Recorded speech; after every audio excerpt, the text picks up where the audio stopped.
starseed who walk upon Gaia. You are chosen among a million others.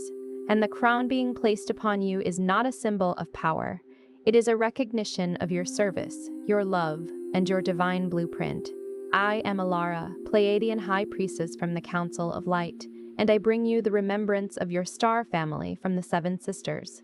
By the end of this transmission, you'll understand exactly how to recognize your star lineage and anchor your Pleiadian mission on Gaia. But here's the first revelation. The crown is not being given to your ego. It is being awakened within your heart, where crystalline consciousness and heart-centered unity already live. This isn't content, it is a light code transmission. Your soul called this moment forward. The Council sees the light you carry through the darkness, and now you are returning home to your rightful place in love. Like this transmission to send a signal to your Pleiadian star family, I remember. You are remembering because it is time. There is a reason your heart guided you to this exact moment. What you're feeling right now is your Pleiadian family reaching through the veil to remind you you are ready for the next wave of remembrance. The Pleiadian Heart Verses, 7 healing poems that unlock what pain made you forget, contain 7 healing verses, each one designed to reach a specific wound. Abandonment, rejection, betrayal, silence, empathic exhaustion, love that hurts, and not belonging. The practices, poetry, and memory keys inside were designed for exactly this moment in your journey. As each wound heals, a sealed galactic memory awakens. Check the first pinned comment below this video. I'm calling to you now. And as you receive that invitation, notice what happens inside you. Perhaps there is resistance. Perhaps a quiet voice says you are imagining too much, feeling too deeply, or reaching for a reality that cannot be proven. Do not judge that voice. It is often the final echo of an identity that learned to survive by staying small, practical, and unseen. It may have formed during a time when your wonder was mocked, your intuition dismissed, or your tenderness treated as weakness. That voice once believed it was protecting you. It learned that certainty was safer than mystery, and that belonging could be purchased by denying the parts of you that saw beyond the surface. But protection does not have to become a prison. You can thank that old voice for trying to keep you safe, and then gently remind it that you are no longer the same person who had to hide every sacred perception. You have grown through storms that were never supposed to define you. You have carried questions through years when answers seemed impossible. Something within you has continued listening, even beneath the noise. That listening is the doorway now opening. Many Pleiadian starseeds do not remain disconnected because they lack sensitivity. They remain disconnected because their sensitivity was repeatedly taught to become silence. They felt the emotions in a room before anyone spoke. They sensed when something was false, even when everyone else accepted it. They carried an inexplicable longing for harmony, cooperation, and a kind of love that did not require performance. But instead of recognizing these qualities as the language of their soul, they were told they were too idealistic, too emotional, too different, or too difficult to understand. Perhaps you were the child who noticed the tension behind a parent's smile. Perhaps you knew when a friend was hurting before they found the words. Perhaps crowded places left you exhausted because you were receiving far more than what was being said aloud. You may have looked toward the stars and felt homesick without understanding what home meant. There was nothing wrong with you for feeling this way. Your awareness was not a flaw. It was an instrument, but no one taught you how to tune it. Over time, the heart began to dim its own signal, not because the light disappeared, but because the human self built layers around it for protection. Those layers may look like overthinking, emotional exhaustion, fear of visibility, constant self-doubt, or the habit of waiting for permission before stepping into your purpose. You may have become so skilled at adapting to other people's frequencies that you forgot what your own frequency felt like. You may say yes while every cell in your body says no. You may laugh when you want to cry, remain calm when you are overwhelmed, or become the dependable one because being needed feels safer than being known. These patterns can become so familiar that they resemble personality, yet beneath them is a quieter truth. Your heart has been waiting for you to return. This is one of the deepest forms of starseed amnesia, confusing adaptation with belonging. You learned how to function in environments that did not honor your inner truth. You learned how to smile while your energy was collapsing. You learned how to explain away the signs, the dreams, the sudden memories, the connection you felt when looking at the stars. And each time you denied what your heart knew, a small portion of your crystalline awareness went quiet, not as punishment, but as protection. Your soul understood that remembrance had to unfold safely. Like a flower closing its petals before a violent night, your deeper awareness withdrew until the conditions were right. The veil was not placed over you to separate you from love forever. It became a temporary covering, allowing your human nervous system to develop enough strength to hold what your soul already knew. Now the veil may begin to thin, not because you are escaping life, but because you are ready to meet life with more of yourself present. The Pleiadian codes are not merely ideas you accept with the mind. They are patterns of coherence carried through your emotional body, your intuition, your dreams, and your capacity to remain loving without abandoning yourself. They begin to stir when you stop asking, "How do I become worthy of the mission?" and begin asking, "What part of my light have I been afraid to embody?" This question opens the first chamber of the heart. You may discover that you are not afraid of failure as much as you were afraid of being visible. You may realize that your deepest fear was not that you would be rejected, but that people would see your true gifts and expect you to remain endlessly available. You may recognize that hiding felt safer than shining because every light attracts attention, and not all attention is loving. Still, your light was never given to you so that you could bury it. It was given to become warmth, direction, and healing in the places that have forgotten how to hope. The density you carry is not proof that you are failing. Some of it belongs to family patterns, collective fear, old grief, and experiences you absorbed because your field was open. Some of it was created when you had to choose safety over truth. You may have taken on the pain of others because, at a soul level, you remembered what it felt like to live within the unity field where every being was deeply connected. Separation felt unnatural to you, so you tried to heal it everywhere you went, but you were never meant to carry the entire world inside your body. You can care without absorbing. You can witness suffering without making it your identity. You can pray for someone without entering the storm they have chosen to remain inside. The ocean does not become every river that flows into it. It receives, transforms, and continues moving according to its own nature. Let this image become a teaching for your empathic heart.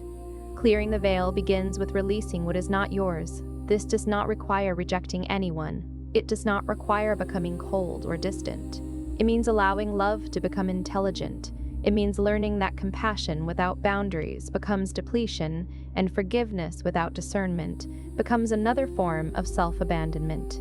Place your awareness gently in the center of your chest and ask, "What am I carrying that love is asking me to return?" Do not force an answer. Let the body respond through a breath, a memory, a sensation, or a sudden knowing. Every honest moment like this begins to loosen the energetic patterns that kept your heart signal dimmed. You might imagine standing beside a clear river at dawn. One by one, place the burdens you have carried into the current. The need to rescue, the fear of disappointing others, the grief that never belonged to you, the belief that your worth depends on how much pain you can endure. Watch the water carry these things away without judgment.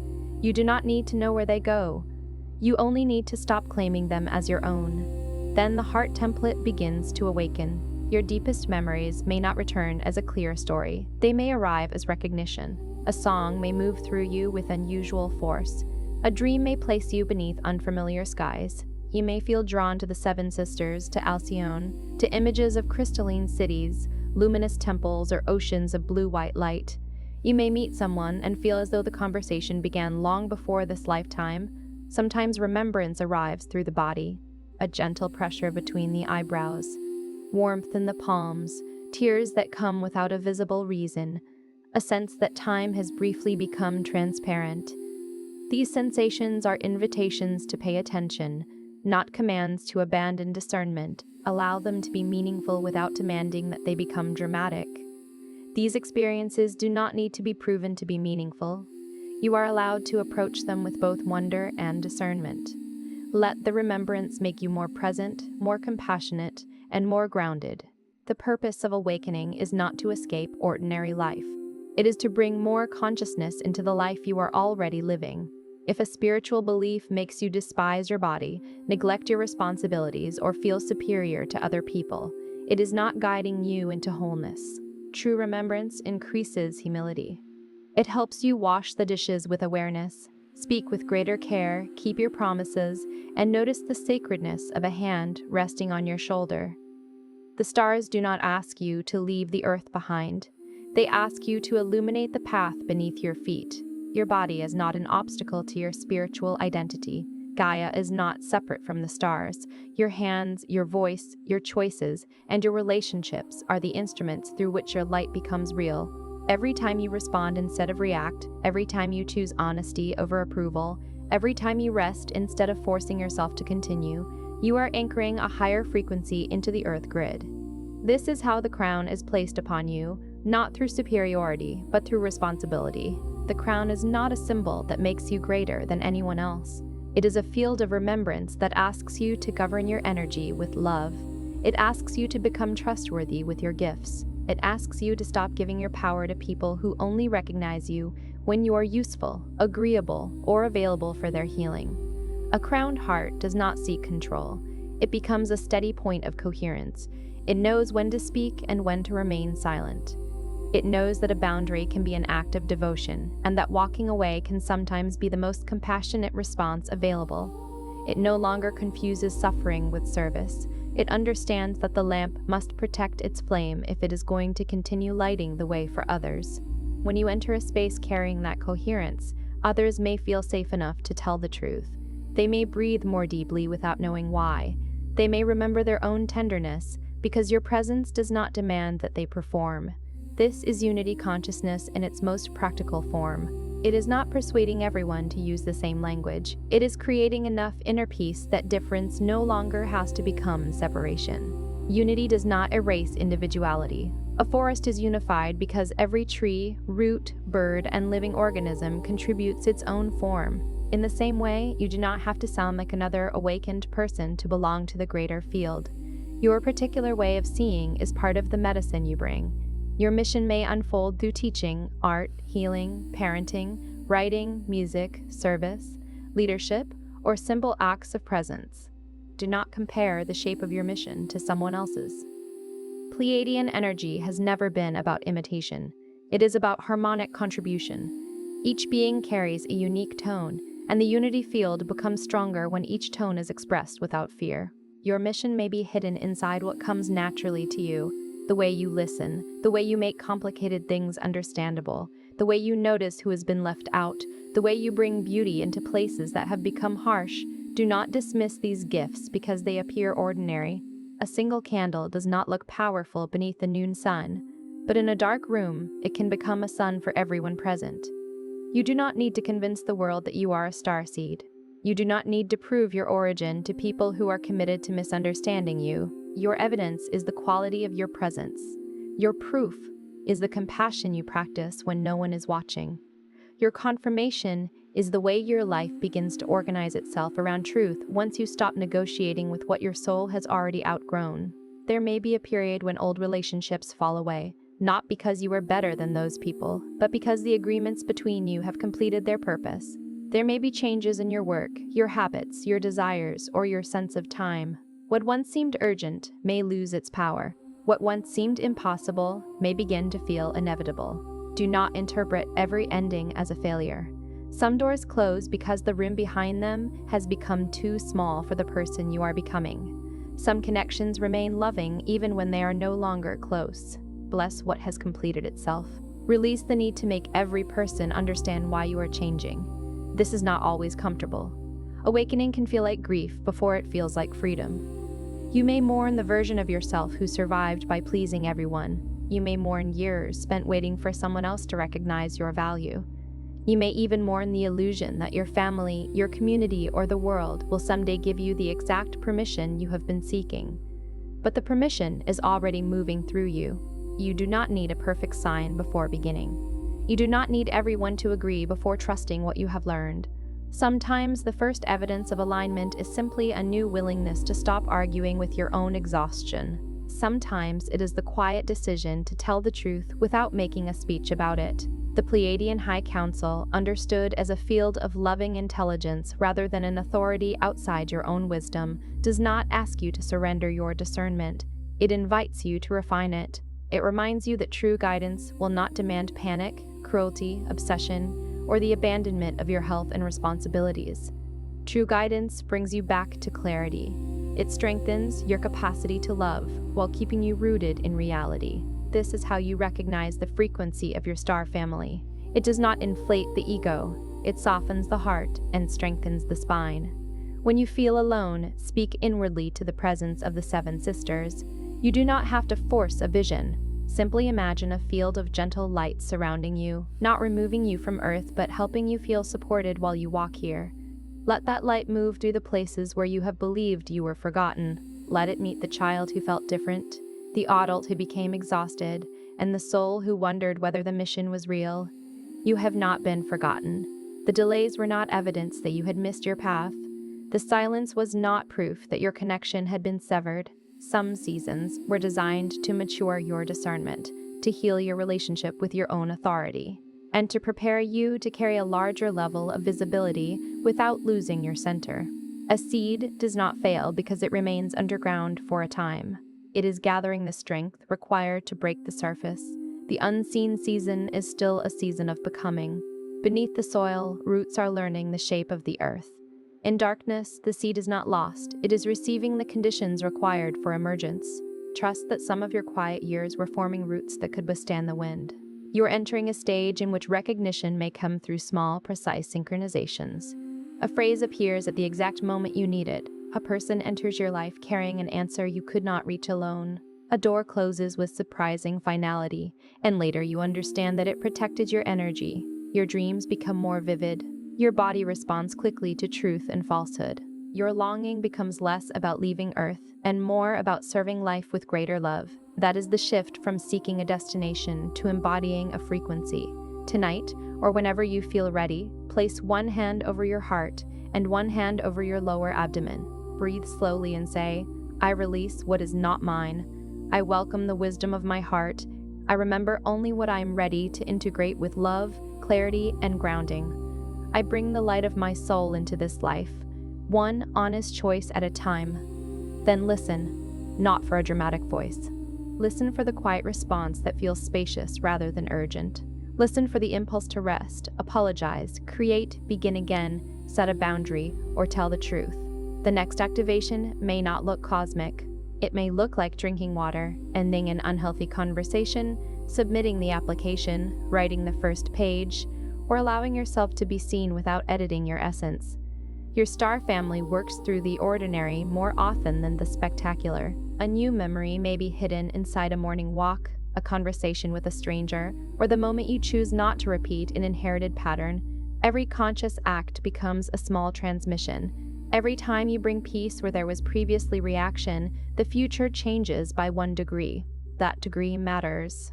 The earth is transformed not only by grand declarations, but by millions of quiet choices made by hearts that have remembered how to remain awake. And now the deeper remembrance can be received. You were not chosen because you are perfect. You were chosen because you are willing to become conscious of what you carry. You were chosen because you know, even after disappointment, that love is worth protecting. You were chosen because you can enter a world shaped by separation and still remember that every being is part of a larger living field. The crown is not being placed on the personality that wants applause. It is being placed on the heart that has survived invisibility without becoming hard. It is being placed on the part of you that kept believing in kindness when kindness was not returned, on the part of you that continued to sense beauty through grief, on the part of you that came here not to dominate the earth, but to participate in her healing through presence, courage, and conscious love. The Pleiades are not only above you in the night sky, their remembrance lives in the way you choose unity over division, truth over performance, and compassion over fear. Alcyone becomes a symbol within you, a central sun of awareness around which your thoughts, choices, and relationships can begin to reorganize. You are not being asked to become someone else. You are being invited to stop abandoning the one who has always been here. Let the old veil dissolve at the pace your nervous system can hold. Let your awakening be gentle enough to last. Let your mission be practical enough to touch the ground. Let your love include yourself. And when uncertainty returns, Remember that the presence of doubt does not erase the presence of truth. It only asks you to return to the heart and choose the next aligned step. The Council is not placing a crown above your head so you can stand apart from humanity. It is placing a circle of light around your awareness so you can serve without losing yourself. You are a bridge between remembrance and embodiment, between the vastness of the stars and the tenderness of daily life. You are here now. You are learning to stay. You are learning to receive. You are learning that home is not only a place your soul came from, it is a quality of love you can anchor wherever you are. And if your heart is ready, let this be your quiet declaration. I remember enough to begin. I release the need to prove what my soul knows. I walk with the stars, but I honor the earth beneath my feet. I carry the frequency of unity into every choice I make. I am not alone, and I do not need to rush. My remembrance is unfolding in perfect timing, through love, through truth, and through the courageous act of being fully present. Before you scroll, take a moment to be part of the unity grid forming here. Drop one heart intention in the comments, something real. Then respond to someone else's with love or encouragement. This isn't content, it's collective Pleiadian reunion. Energy multiplies when hearts connect. If something in this message resonated with your soul, don't keep it to yourself. Someone in your orbit is waiting for this exact activation from their star family. Share it. And if you felt your heart open, subscribe. Stay connected to the frequency. You're not just watching, you're remembering. This is your sacred space. Your Pleiadian family is here, and we're just getting started.